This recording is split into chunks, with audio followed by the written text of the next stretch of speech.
হজ শেষ হওয়ার পরে তোমরা আমাদের সঙ্গে দেখা করবে, আমরা তোমাদের সাথে যাব। এই আলোচনা হওয়ার পরে হজ একেবারে একটা সময় হজ সম্পন্ন হলো। সেই সাহাবায়ে কেরাম আজমাইনরা ওই ব্যক্তিদের সাথে কর্ম শহরে চলে গেলেন। গিয়ে বললেন, একেবারে যাওয়ার পূর্বে ওই ব্যক্তিদেরকে জিজ্ঞাসাও করলেন, এই ওয়াইস বলে ব্যক্তিটাকে কি তোমরা চেনো? কি বললেন? ওয়াইস ব্যক্তিটাকে তোমরা চেনো?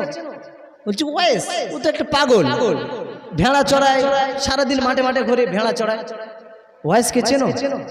হ্যাঁ, ওয়াইস তো পাগল, সারাদিন মাঠে মাঠে ঘুরে ভেড়া চড়ায়, ওর মা অসুস্থ। আচ্ছা আচ্ছা, ঠিক আছে, ভেড়া চড়ায়, তার জন্য রাসূলুল্লাহ দিয়ে গেলেন, নিশ্চয়ই কোনো শর্ত আছে, কোনো ব্যাপার আছে।